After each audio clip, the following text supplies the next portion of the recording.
Hi everybody, welcome back to English 229, and this is for our very last class for Wednesday the 13th, where I wanted to finish up the way we began by talking about Stephen King. As you know, we started the semester with reading Stephen King's Danse Macabre, where he talked a little bit about his theories about Gothic and supernatural literature. And I thought we could end by reading some examples from his writing.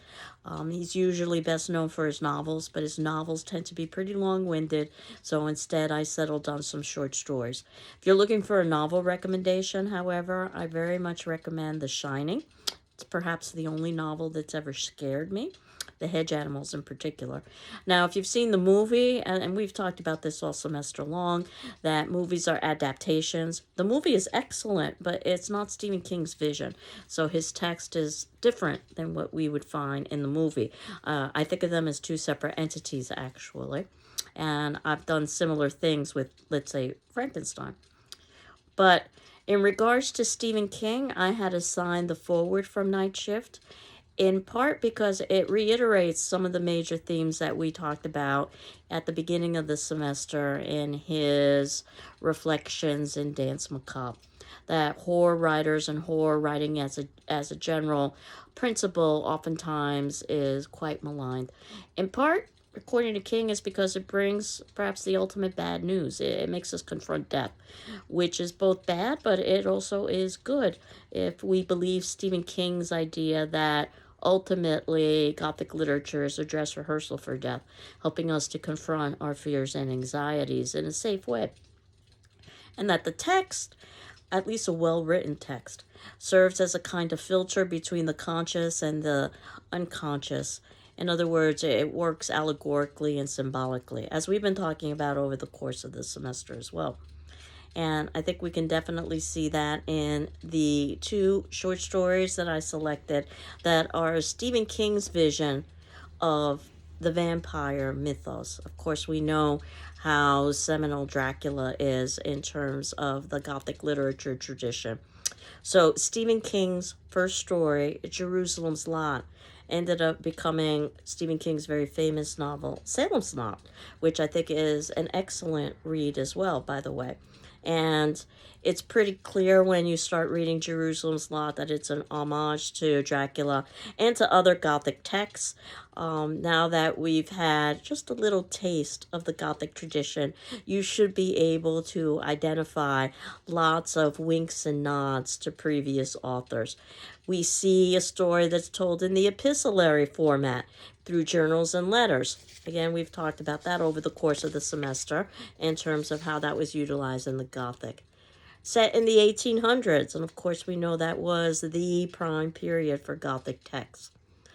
We see how isolation is a negative thing. This bad home in Jerusalem's Lot is isolated and it has a dark history, and how the past comes back to haunt the present. There are rats in the walls and a mysterious cellar, and I can tell you that H.P. Lovecraft wrote a very famous short story about rats in walls. So that's a way that Stephen King was acknowledging that particular story. We know how oftentimes historical lore plays a role in the Gothic tradition, which we're told about here. There's even a reference to Anne Radcliffe, who happens to be a very famous Gothic author from the 1800s. Somewhat unusual because most Gothic authors, as you've probably noted, are male, and yet Anne Radcliffe was not. And the church desecrations that are mentioned should probably remind you of something like The Exorcist. Nosferatu, and reference to Nosferatu, should definitely remind you of something like Dracula. The references to incest and to interbreeding should remind you of Lovecraft. This idea that whippoorwills have supernatural elements associated with them. That was something that was also referenced in Lovecraft, as well as Yog-Sothoth. And the idea of hereditary evil, think about Poe-like. That happens to be when we talk about things like incest. Now, One for the Road happens to be a more modern take on the vampire myth, and It's set in Maine, and so many of Stephen King's stories are. Stephen King living in Maine, being a New Englander, and talking about the nor'easter. In some ways, it almost reminds me of Jack London. If you're familiar with Jack London, who would oftentimes portray nature and the natural world as the antagonist. Anybody who's lived through a good old New England nor'easter knows that definitely a storm can serve as antagonist. And it's set in a bar where they reference Jerusalem's Lot. Now, obviously, you can read One for the Road, and that said, not know anything at all about his short story, Jerusalem's Lot, but it's so much richer now that you've read Jerusalem's Lot. And I don't want to give away too much or talk too much about these two short stories. I just wanted you to appreciate them. I think that usually when we talk about the modern Gothic, the first name that comes to mind is Stephen King. For better or for worse, he definitely has made Gothic literature accessible to the masses in a way that has entered into our popular consciousness, especially in the 1980s. And I can say that one of the things he did was he helped to modernize these Gothic texts by putting them in contemporary locales and also making lots of pop culture references and giving us more dimensions to characterization in a way that we haven't seen in previous Gothic texts. So his characters are much more well-rounded. But today's attendance question, which will be your last attendance question, is about these two short stories. And that will be due on Friday the 15th, that after you've read everything that you've read over the course of this semester, now that you've read Stephen King, who is indeed iconic in our own time in terms of Gothic and supernatural literature, what did you think of his two vampire short stories and why? Again, no right or wrong answer here. Now I'm more interested in your thinking. As you can see that I've been catching up with your discussion forum questions, so I'll be reviewing and responding to your Exorcist and finally your Stephen King. That should get us all caught up, and I'll do that by Monday so that you've got that in the event that you wanted to utilize some of that for the final examination. Final exam being an essay exam where I'm going to give you a series of prompts and you can choose within there.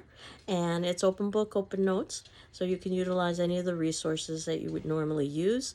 That said, I don't expect anything as well written or as polished as what you might do in an academic paper, but you still should have a beginning, a middle, and an end, and be able to synthesize some of the major elements that we've talked about over the course of the semester.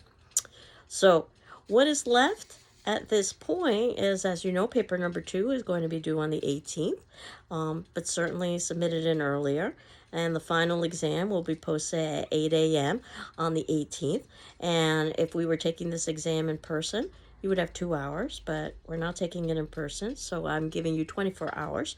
So it'll be due on the 19th at 8 a.m., 24 hours later. And that said, I don't expect you to spend 24 hours working on the exam, just approximately 2-ish hours or so.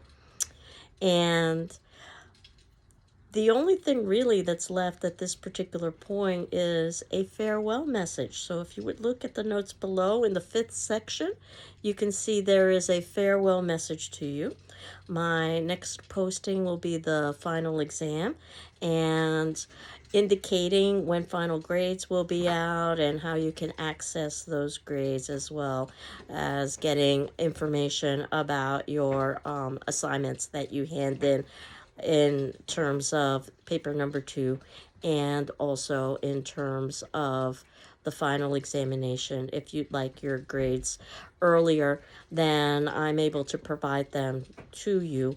What I intend to do is just to basically submit in my final grades and then leave town for a little while on a bit of vacation. Then when I return, then I'll be able to send you back your paper number 2.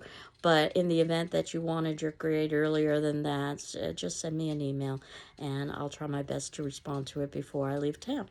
So, again, I hope you enjoy the farewell message. I hope you're doing well. I'm doing well. And we will continue next class, our last class, with our final examination. Take care. Bye-bye.